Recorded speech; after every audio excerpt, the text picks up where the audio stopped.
quartier de la Rose des Vents, ici, voilà. On peut s'arrêter là peut-être, à cette échelle. Donc, orienter l'Est ici, l'Ouest là, quartier de l'Europe, la RN2 et son aménagement. Ici, un accord de principe, mais là encore on n'a pas gagné, il va falloir se battre, du grand prochain commissariat de Aulnay. 3500 m² mis à disposition du ministère de l'Intérieur pour construire un commissariat. Un commissariat qui accueillera les effectifs du commissariat actuel, j'espère d'ici là un peu augmenté, et qui accueillera surtout une partie des effectifs départementaux qui pourront s'installer très tranquillement ici, donc renforçant bien évidemment la présence policière dans la ville, au-delà de la compagnie de sécurisation qui est rue du 14 juillet, et du commissariat qui resterait, de l'antenne de commissariat qui restera évidemment à Barreau, actuellement, remplaçant le commissariat actuel qui se déplacera ici. Voilà, et puis un aménagement sur lequel, là encore, logement, commerce, les architectes et les urbanistes travaillent sur ces perspectives pour, dans un an ou deux, nous faire des propositions de développement. Je disais, là on est à la fin de la grande articulation de la Rose des Vents, de la RN2 dans cette partie, et de la zone d'activité économique que l'on vient de discuter ici.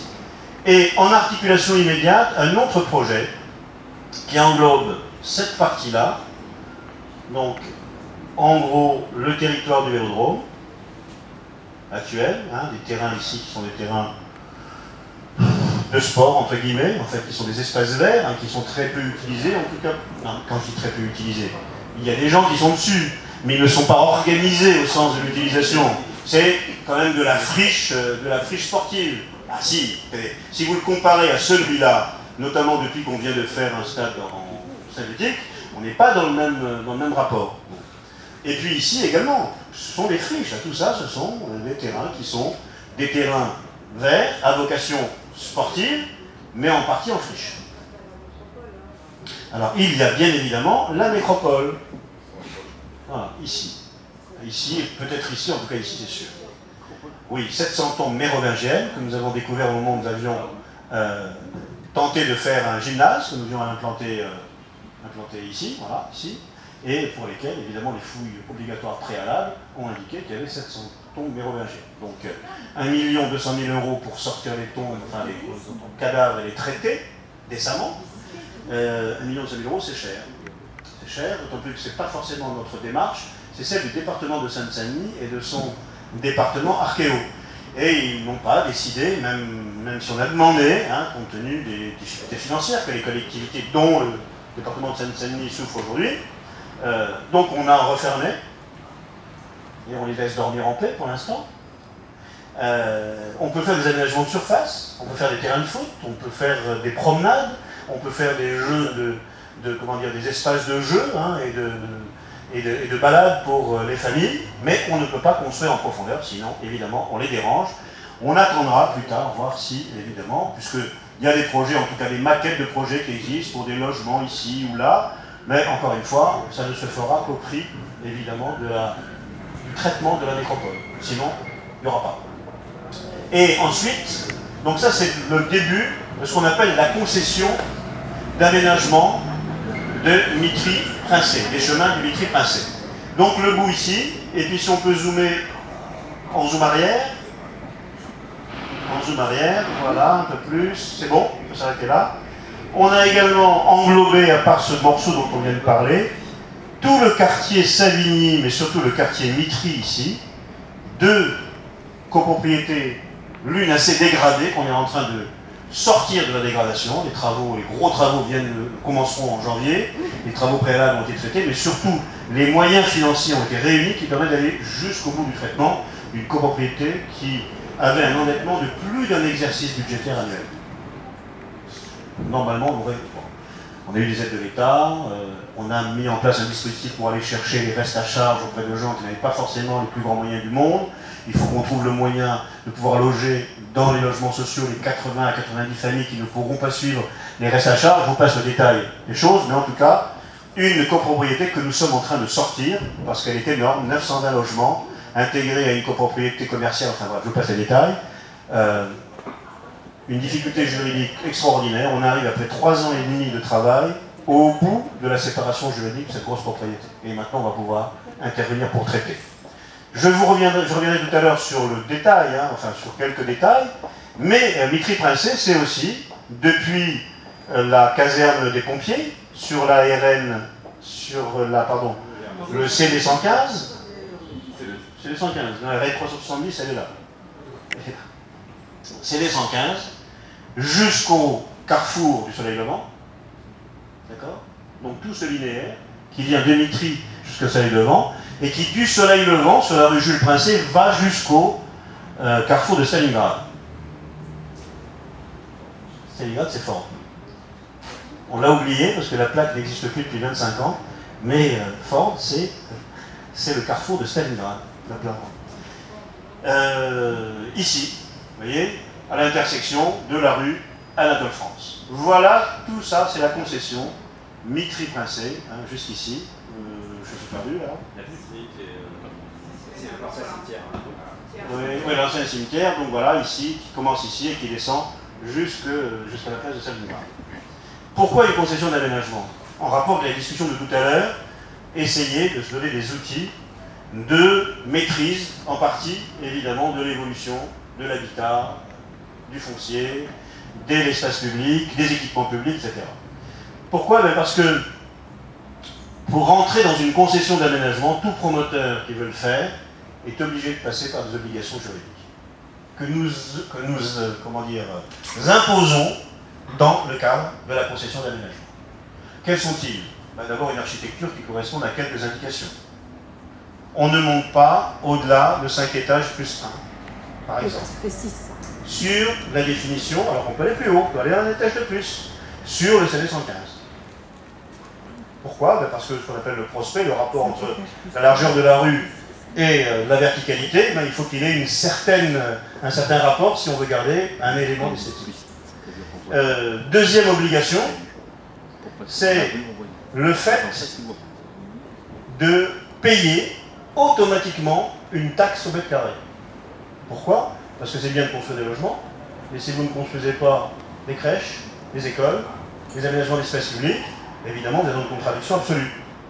Et comme les villes, disons, ne roulent pas sur l'or, et qu'il vaut mieux que ceux qui veulent gagner de l'argent en construisant, bien payent une partie, évidemment, des moyens de développement de la ville, nous avons mis en place une taxe, dont nous avons monté un complément, d'ailleurs hier soir au conseil municipal, et qui permet de pouvoir en effet envisager les moyens financiers d'accompagner l'ensemble des autres changements qui sont sur le linéaire de ce périmètre. Et alors ça c'est la deuxième obligation qui est importante et qui permet bien évidemment de ne pas laisser s'implanter en fait les promoteurs au petit bonheur.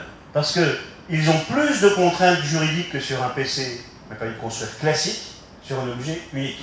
Ils sont obligés de rentrer dans un jeu qui est un jeu collectif. Jusqu'à un certain point.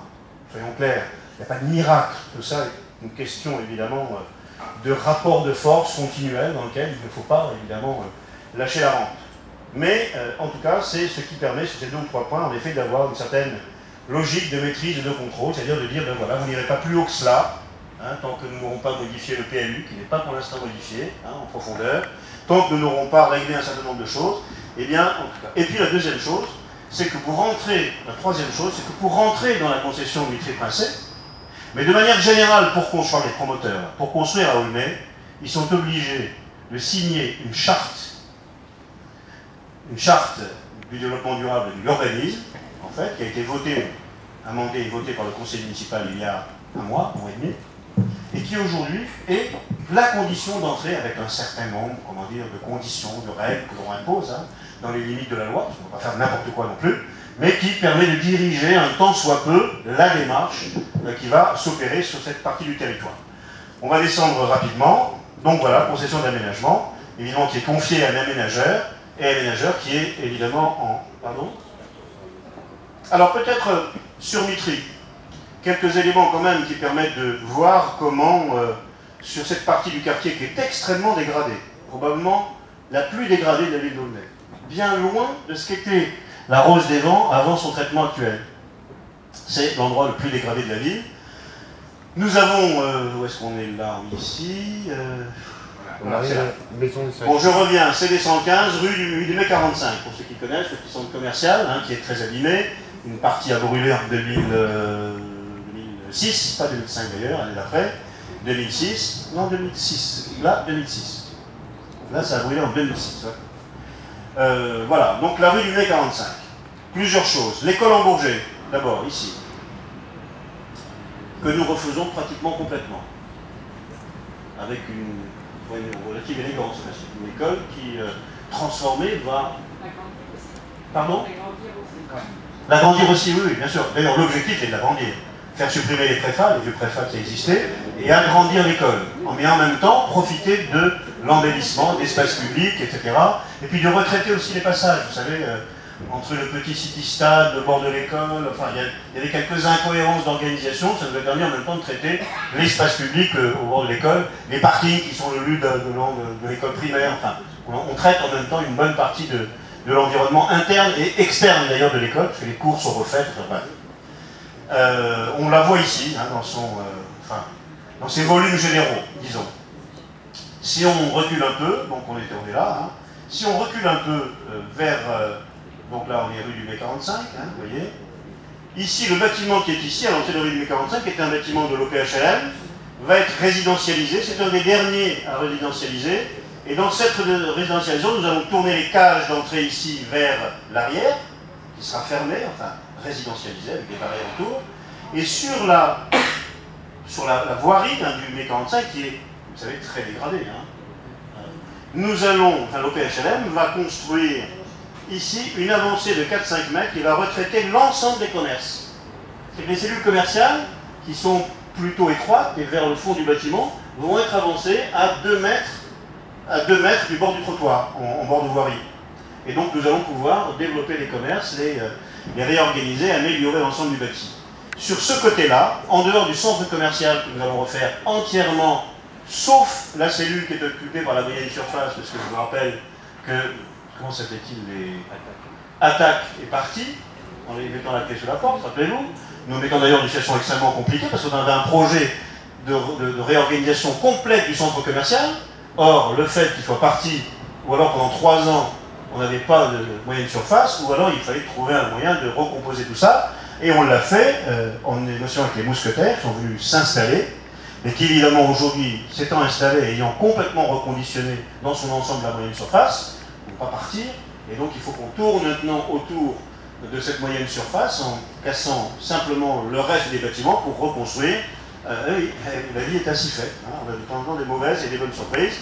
Et donc, toujours dans la même foulée, ici, hein, vous avez, voilà, la moyenne surface, elle est là, donc elle sera conservée. Tout le reste va être démoli. Et nous allons y construire ici quelques logements dans le prolongement, dont on va voir la perspective. Et là, la maison des services publics. Nous allons regrouper les services publics du quartier. Une médiathèque, ce sera la première médiathèque d'Aulnay, 2200 mètres carrés. Là, nous allons y introduire la mairie annexe, qui est juste en face, hein, qui est, vous savez, dans un préfabriqué un peu bizarre. La mairie annexe, les locaux de l'association de quartier des centres sociaux, hein, qui accompagnent les familles dans différentes démarches. Qu'est-ce que j'oublie? Un bureau information jeunesse, sur place. Et aussi les assistantes sociales, le service social du quartier. L'antenne sera mise dans ce bâtiment. C'est construit, tout ça est construit par l'aménageur. Bien sûr. D'accord.